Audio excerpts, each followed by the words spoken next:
Chicas, vamos a esperar un minutito en lo que se acaban de ingresar sus demás compañeros.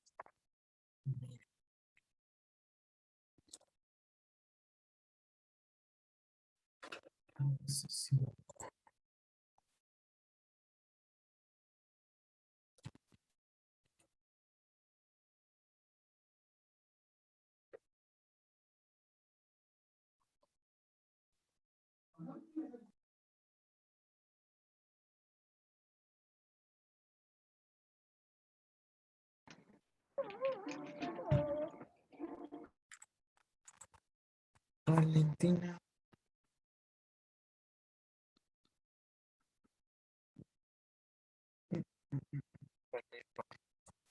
Linet. Muy bien, chicas. Bueno, hoy le tocaba exponer, si no me lo recuerdo, la otra vez se expuso Mode y le tocaba exponer a Karina. Karina, creo, o Yesenia, no recuerdo a quién.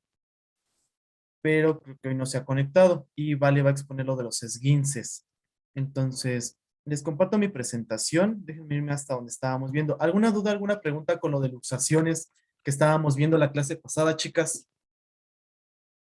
¿Dudas, preguntas sobre las luxaciones? ¿No? ¿Ninguna?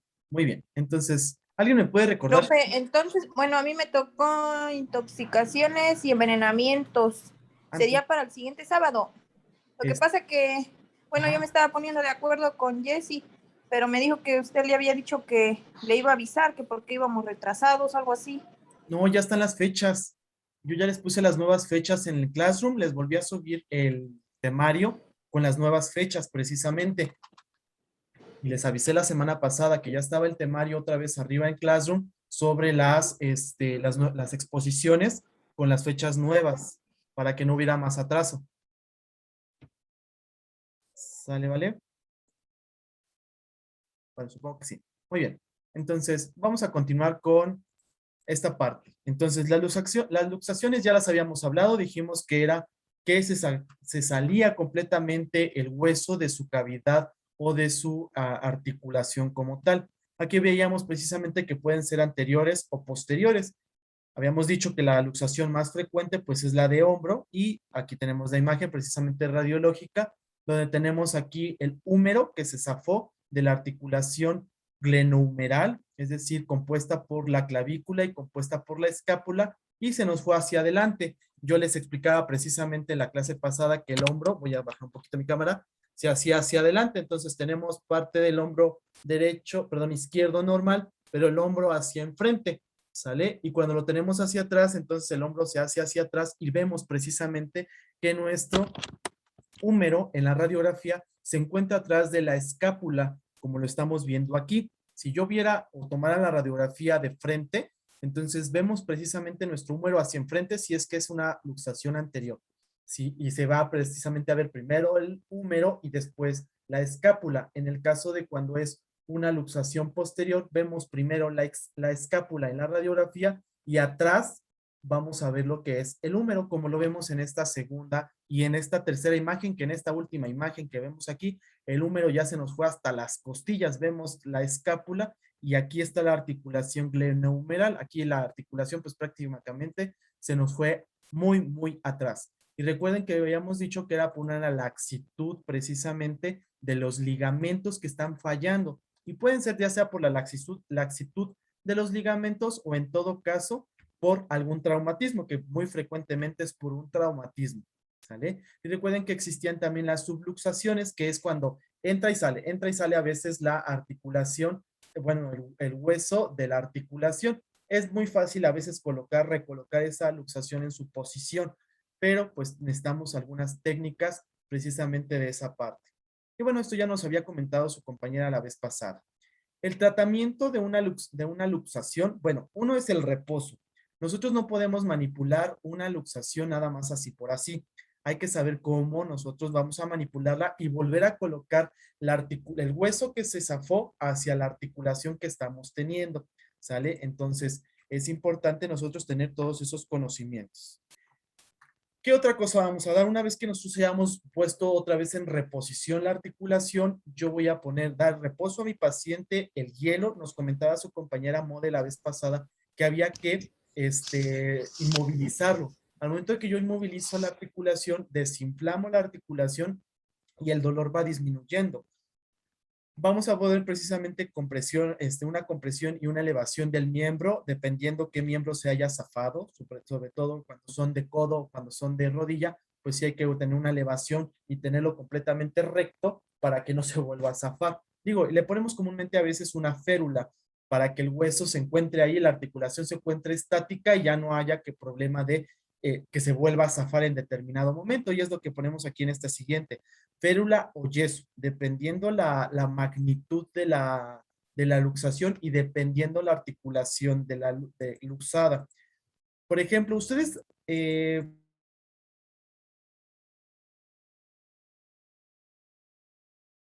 ya, ¿ustedes le pondrían un yeso o una férula a un paciente que tenga una luxación de codo?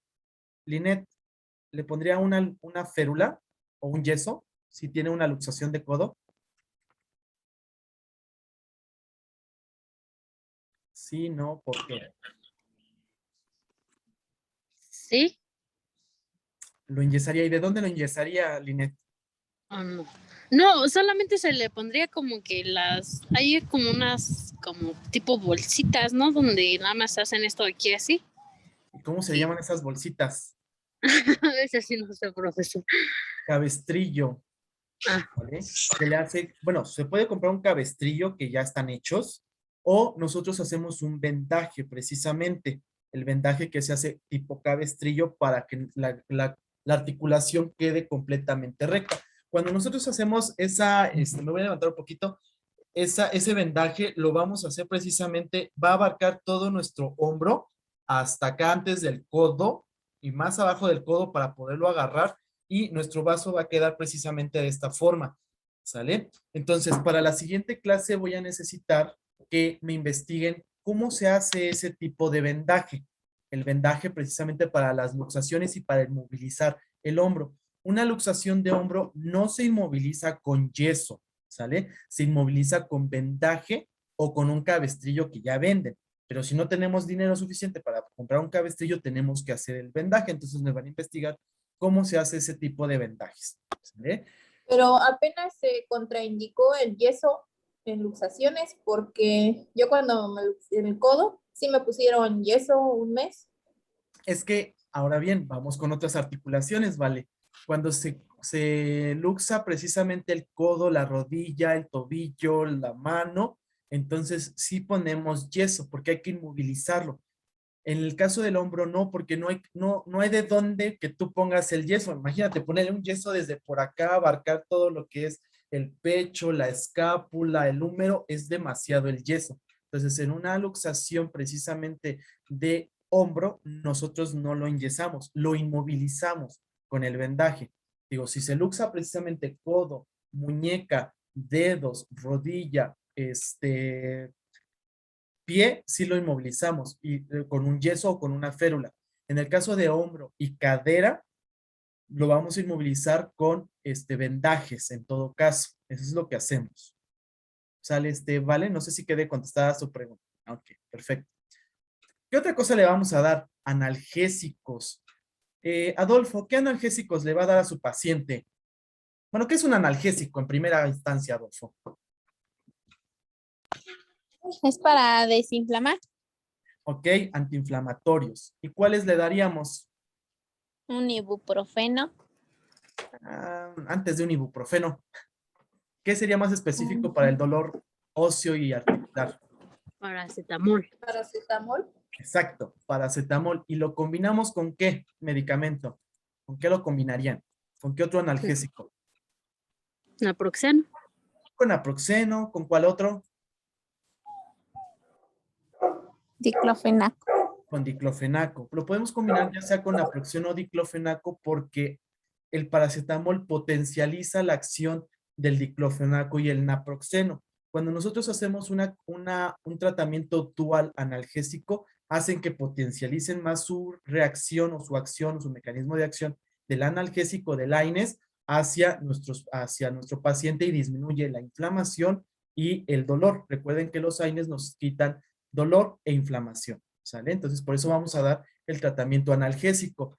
En primera instancia, comúnmente se le da un analgésico intramuscular y ya posteriormente, cuando ya hacemos todas las maniobras para volver a tener la articulación en su estática y en su posición, entonces ya el analgésico es vía oral, ¿sale? Muy bien, la restricción de las actividades, pues obviamente no puede cargar cosas pesadas porque si lo vuelve a hacer, se va a luxar otra vez la articulación. Fisioterapia, una vez que terminemos la inmovilización, que aproximadamente son entre 3 a 6 semanas de inmovilización de esa articulación, empezamos con la fisioterapia o la rehabilitación física. Es decir, que los arcos articulares empiecen a estar estables lo más pronto posible para reincorporar a sus actividades importantes, sobre todo si es un trabajador, ¿verdad? Un trabajador no lo podemos tener incapacitado por mucho tiempo por una luxación, entonces hay que hacer una fisioterapia. Déjenme anexar a su compañera Enriqueta. Listo. Muy bien. Y bueno, la intervención quirúrgica en todo caso es cuando la lesión esté demasiado grave. Por ejemplo, la radiografía que veíamos que el hombro ya estaba hasta abajo por las costillas, bueno, la articulación del fémur, eso ya con con un movimiento no va a quedar. Es necesario precisamente hacer un tratamiento quirúrgico de la articulación para volverlo a reingresar a la cavidad articular y pues inmovilizarlo por un gran tiempo cuando las luxaciones son demasiado severas. Entonces, es lo que vamos a hacer de tratamiento precisamente. Y bueno, aquí tenemos algunas maniobras. Yo creo que las investigaron o que las vieron en alguna imagen precisamente sobre nuestras maniobras para volver a reincorporar la articulación. ¿Ustedes se aventarían a hacer este tipo de maniobras que estamos viendo aquí en las imágenes? Vale, dice que sí. Muy bien. Linet dice que no. Ceci, ¿usted se aventaría a hacer una maniobra de estas que estamos viendo aquí en las imágenes? ¿Sí o no, Ceci? ¿Sí se avienta? ¿No se avienta? No. Alessandra, no, dice que no. Adri, Sí, Adri sí dice que sí. Todos podemos aventárnoslas. La más fácil, entre comillas, es esta que estamos viendo aquí, que es la de Kosher, ¿vale? La otra que estamos viendo acá abajo es la de Smithson. Y la que vemos aquí abajito es la de Motis. Entonces son 3 tipos. Le digo, las más frecuentes son las de hombro. Las otras pues es un poquito más difíciles, por eso esas no se las muestro. Y casi siempre llegan a hacer cirugía, sobre todo la de cadera. A veces sí se tiene que llegar a hacer una cirugía. Digo, las más frecuentes de luxaciones que vemos es la de hombro. Entonces la de Kosher, precisamente, que es la más frecuente que se realiza en el hospital, es de esta manera. Ustedes antes, bueno, ¿creen que le tengamos que poner analgésicos a este paciente o se lo hacemos a la buena de Dios? A la buena de Dios, porque sí me lo Pues sí, hicieron a mí. A la buena de Dios. Santo Dios, qué malvadas son con sus pacientes. No, se les pone primero analgésico.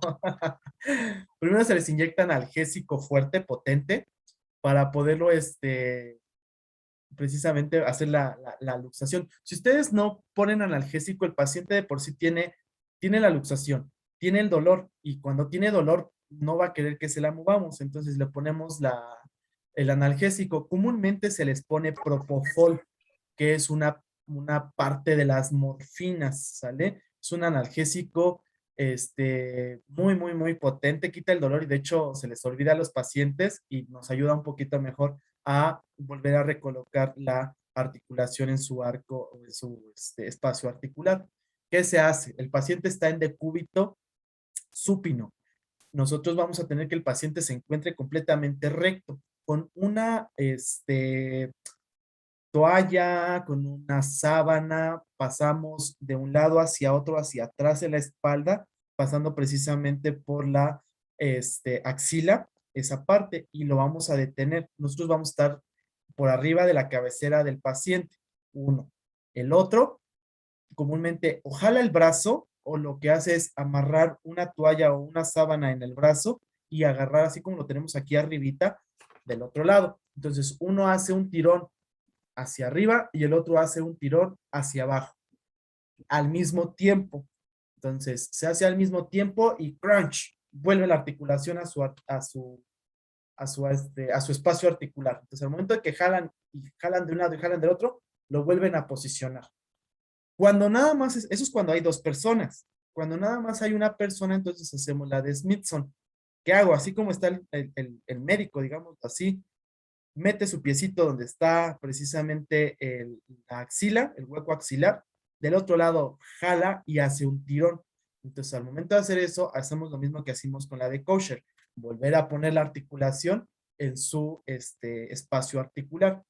Y bueno, cuando es una pseudoluxación, una pequeña luxación, hacemos la de Motis, que es poner al paciente en decúbito ventral y poner un peso más grande en el brazo hacia abajo para que con la misma fuerza de la gravedad pues vuelva a meter la articulación. Pero es cuando una luxación, o sea, una subluxación o una luxación muy pequeña, es decir, con trabajos medio salió de la articulación, no salió por completo. Entonces es cuando hacemos la de Motis y si no hacemos la de Kosher hicimos.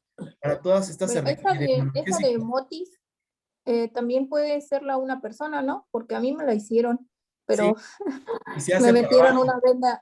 una venda en la boca y Ah, sí, me detuvieron los pies así sí, y se colgó de mi brazo así. sí es, exactamente.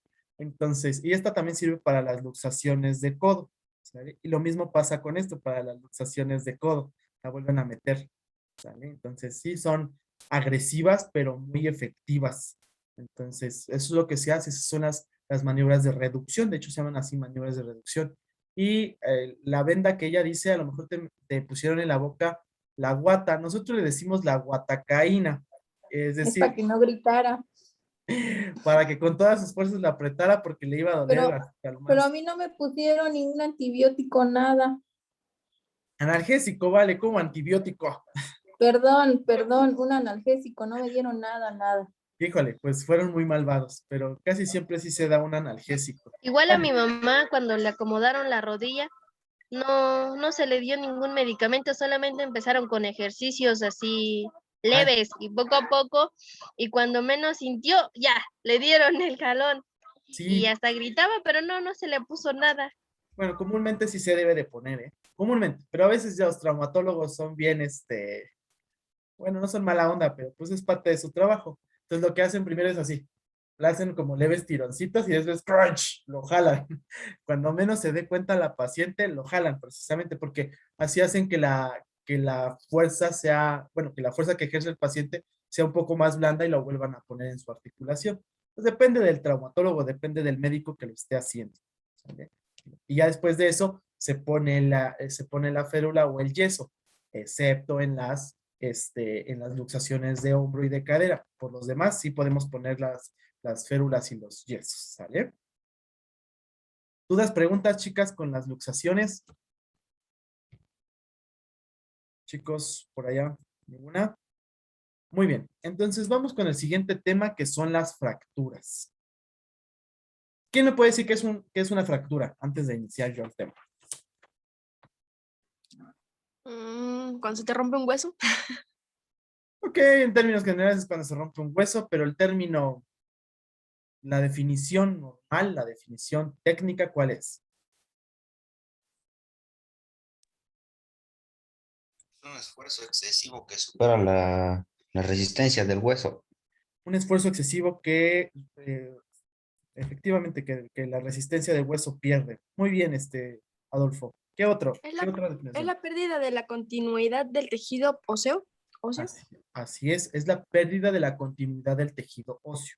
Muy bien, Adolfo y Alessandro. Efectivamente, esas son las definiciones de nuestra fractura. Entonces, es la interrupción o la pérdida de continuidad de la parte ósea o cartilaginosa, porque también el cartílago se puede fracturar.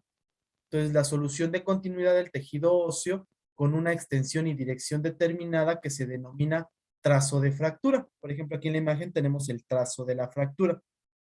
Y un foco de fractura es un conjunto de la lesión ósea de las partes blandas vecinas, es decir, pues en el hueso hay músculo, hay tejido adiposo y pues está la piel y se pueden llegar a lesionar.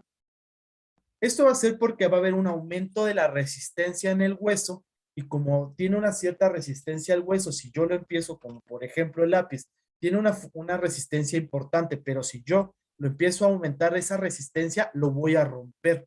Entonces, pierdo la resistencia del hueso y se rompe, se fractura. Hay una pérdida de solución de continuidad del tejido. Una continuidad, pues es todo esto. La pérdida o la solución de continuidad es esto que vemos en la fractura. ¿Sale? Hay tipos de fractura. Hay tipos de fractura que vamos a tener y que ahorita vamos a ver precisamente en las diapositivas siguientes. Las causas de fractura, bueno, pueden ser por algunas enfermedades, como por ejemplo la osteoporosis en los pacientes adultos. Ay, déjenme meter a su compañera. Un impacto directo, es decir, por ejemplo, los jugadores de fútbol que llegan, se deslizan y ¡pac! Ahí en lo que es el fémur, la tibia o el peroné y lo quiebran por la fuerza precisamente del impacto que se tiene. Cuando vamos Se en un llama coche. derrape, profesor. Ah, perdón, que se derrape. Perdón, Lina, discúlpame el no saber ese término. Es que no me gusta el fútbol. Entonces, cuando se derrapa, Reprobado. reprobado Reprobado, por no. reprobado en la materia de fútbol. Es que nunca me gustó hacer ejercicio, entonces por eso no me gusta. Entonces, derrapan y le pegan directamente en el hueso y ¡pum! Aumentan esa tensión del hueso y lo rompen. Caída desde más de 2 metros de altura.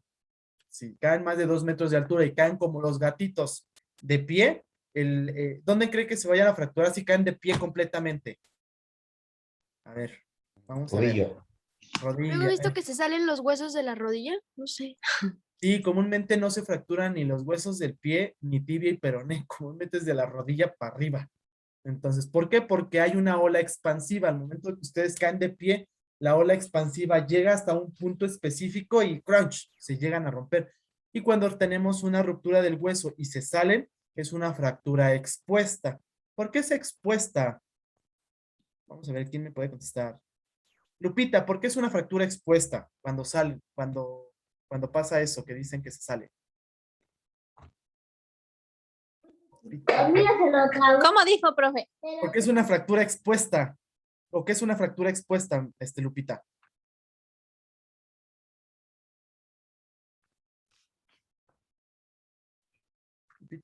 Lupita. No, ¿qué le pasa a Lupita? ¿Por qué no nos contesta? Bueno, es porque, bueno, sale ahora sí que al exterior, ¿no? Y se expone a microorganismos, patógenos o alguna infección. Muy bien, vale. Es porque está fuera de su lugar y porque rompe ya los tejidos. Porque se sale al exterior. Muy bien, Keta, efectivamente, porque sale al exterior y rompe ya los tejidos. De por sí ya hay un daño cuando se fractura un paciente, pero una vez que sale de nuestro tejido, sale completamente hacia afuera, precisamente, entonces vamos a tener ya una ruptura de muchos tejidos, el músculo, y se va a exponer precisamente a los agentes patógenos, como nos menciona Vale. Muy bien, puede ser por accidentes de coche, moto, un maltrato, sobre todo en maltratos infantiles o en violencia, un estrés de sobrecarga, fuerzas repetitivas que provoca una fisura delgada en un hueso, como por ejemplo los pacientes que trabajan en construcción y utilizan los taladros de concreto que están en una fuerza repetitiva, con esas ondas expansivas muchas veces pueden llegar a ser un trazo de una fisura, que es completamente diferente a una fractura, pero es una fisura.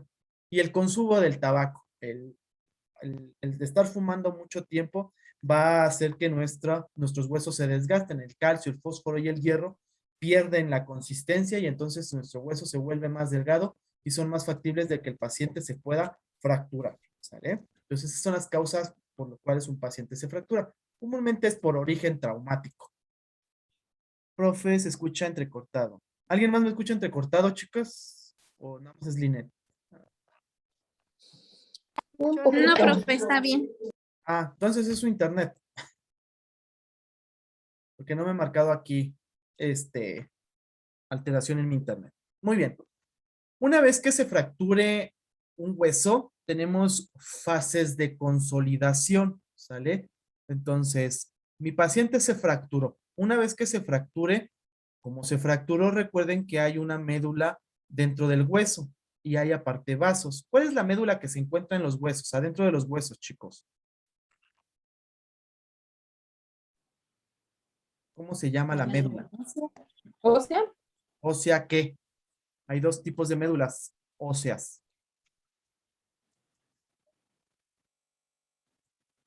Preguntas de primer semestre, sistema óseo, segunda unidad. de anatomía 1.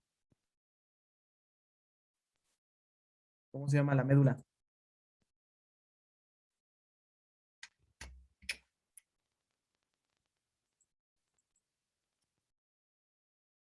No, no, nice. Tarea. ¿Cómo se llaman las médulas del hueso? No se los voy a decir. Muy bien, entonces, una vez que se rompa el hueso, como todo tejido que pierde la continuidad, se crea un hematoma, es decir, un chichón, digamos así. Y entonces, al momento de que creamos un chichón, que es precisamente esta, les paso la otra imagen en más grande, creamos precisamente un chichón. Entonces, se rompe y crea un hematoma. ¿Por qué se crea un hematoma alrededor de la fractura, chicos? ¿Qué finalidad tiene un hematoma en esa fractura?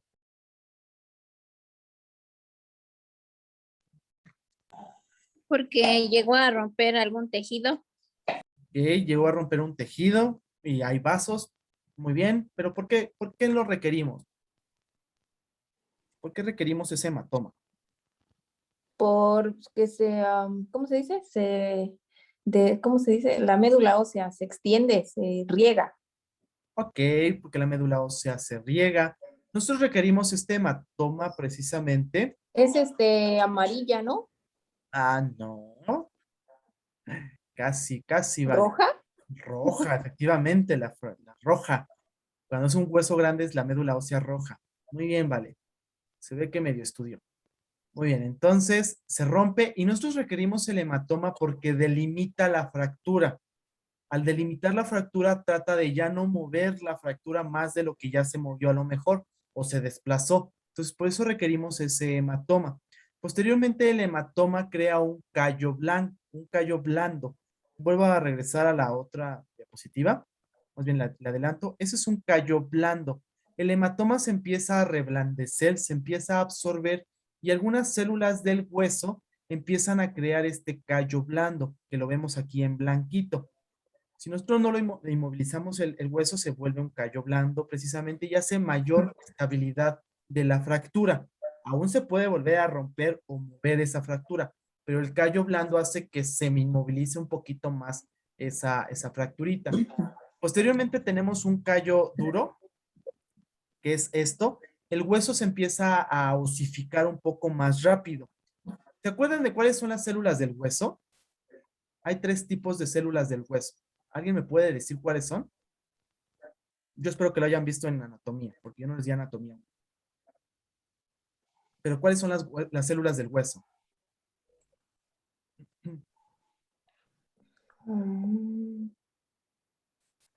Vamos a rifar. Punto 5 regalado. Aquí quien me diga cuáles son las 3 células Yo, del los Una, osteocitos. una son los osteocitos. Ok, Los ajá. La otra es osteoblastos. Ven, Guadalupe primero. Fue la que primero que me dijo. Lupita. Sí, era Lupita, ¿no? Creo. ¿O quién era? sí, Ah, sí, profe. dígame, Lupita. Bueno, yo nada más me acuerdo de una que son los osteocitos. Ah, pues no. Alessandra. Dígame. Igual, los osteocitos. Uy, no. ¿Quién más? Los osteoblastos. Los ¿Ah? osteoblastos. ¿Cuál más? Nadie se ha ganado el punto, ¿eh? Digo, el punto 5. Aquí Enriqueta ya nos puso la respuesta. Los osteoblastos, osteocitos y... Ah, no, también le faltó ahí un... Osteoclastos. Osteoclastos. ¿Qué hacen los osteoclastos, Alessandra? Epa. Ok. Yo, Tarea. consiste en observar y remover el tejido Los no osteoclastos... deseado. Así es, el osteoclasto lo que hace es, como tal, no es una célula al 100% ósea porque es parte del sistema inmunitario.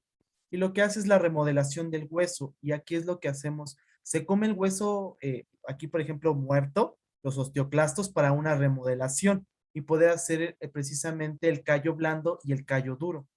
Una vez que haya un callo duro, ya es decir, ya hay unos osteocitos, no unos osteocitos, unos osteoblastos previos a hacer unos osteocitos, entonces crean el callo duro, ¿sale? Para posteriormente hacer la remodelación completa con los osteoclastos. Se comen todo esto que está sobresaliendo del callo duro, esto blanco que vemos aquí sobresaliente, para dejarlo más o menos, el callo óseo, pues más o menos recto y que no tenga chichón tanto el hueso. Que aún así queda un chichoncito y ya posteriormente los osteoclastos lo que hacen es una remodelación, que es la última fase, remodelar el hueso y que quede recto como ya lo teníamos y ya no el chichón que se tenía, ¿sale? Entonces, tarea extra.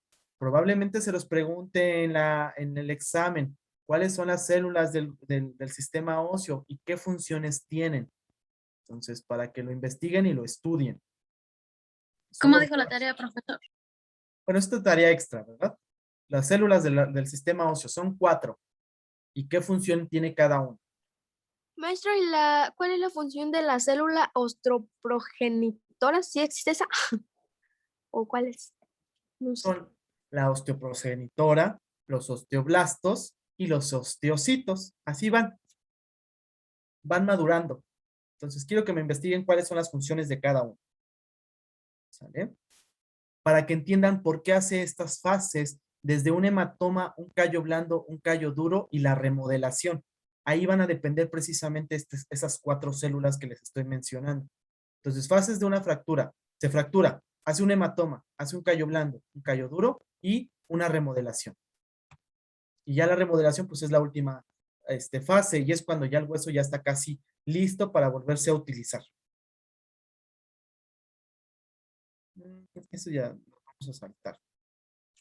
Esta presentación tiene muchas diapositivas porque la hice cuando era, bueno, no era estudiante, ya era médico general y la expuse para unos alumnos hace muchísimo tiempo. Entonces, por eso tiene muchas diapositivas. Vámonos con la clasificación de las fracturas. Tenemos, dependiendo si se encuentra afuera o adentro la fractura.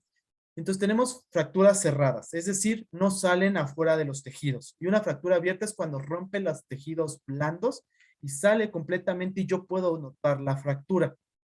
¿Sale? Entonces, fractura cerrada no rompe los tejidos blandos, es decir, los músculos, la piel, como tal. Mientras que la fractura abierta ya rompió precisamente los tejidos blandos, músculo, piel, tejido adiposo, y la vamos a encontrar expuesta en medio ambiente. Y es la que corre más peligro de infectarse y complicarse. Y es comúnmente esta fractura cuando nosotros tenemos que hacer una cirugía. No quiere decir que en una cerrada no, pero en una fractura abierta casi siempre se hace una cirugía. Pues aquí tenemos el ejemplo de una fractura abierta. La gravedad de las lesiones de las partes blandas son una urgencia quirúrgica inmediata y son heridas contaminadas, precisamente lo que nos decía Vale. Como ya está expuesta en el exterior, pues hay microorganismos, nos infectan y pues la fractura va a tener más complicaciones que una fractura cerrada.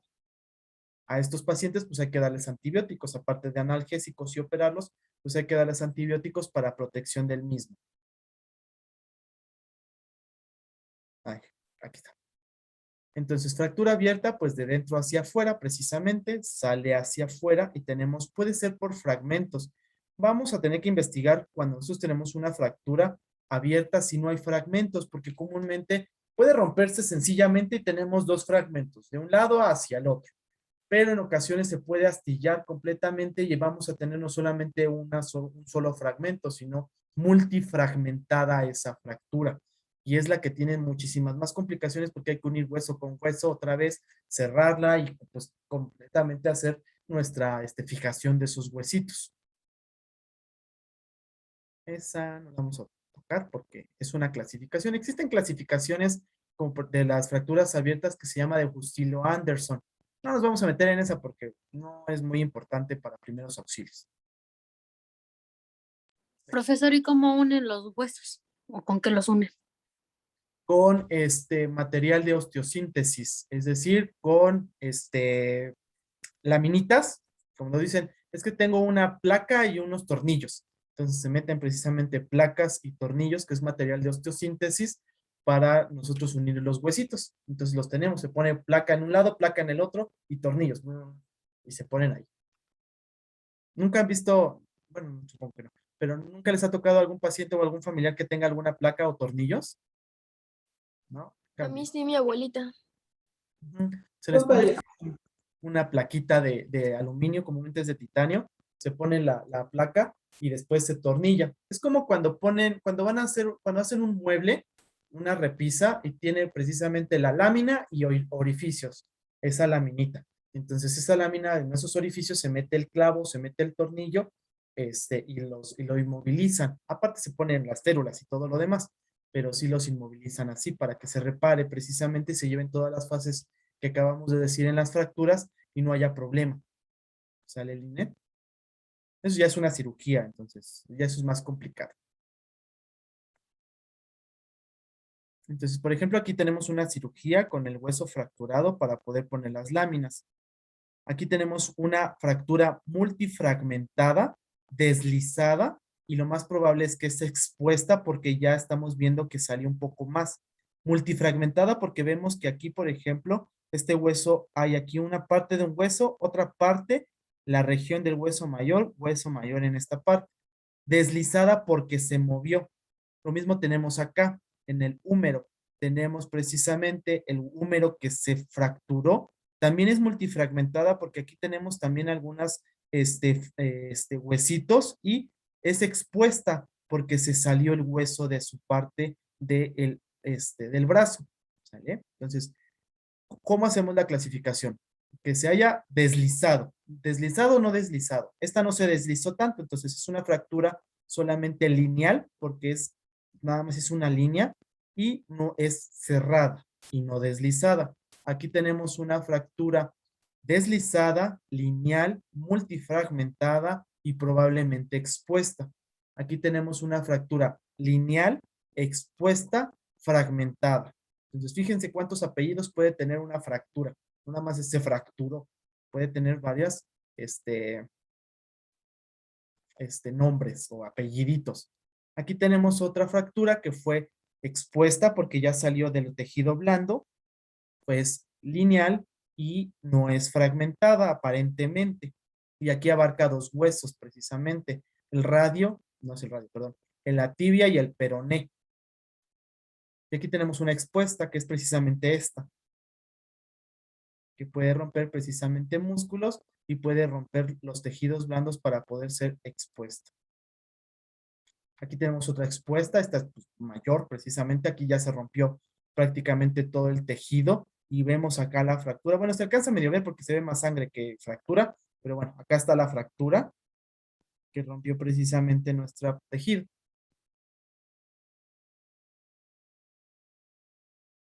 Muy bien, entonces, ¿cómo vamos a clasificar nuestras fracturas? Según el desplazamiento. Desplazada, se rompe el hueso y podemos tener una fractura no desplazada, se queda linealmente la fractura, y desplazada, se desplaza precisamente la solución de continuidad. Entonces, fractura no desplazada, desplazada.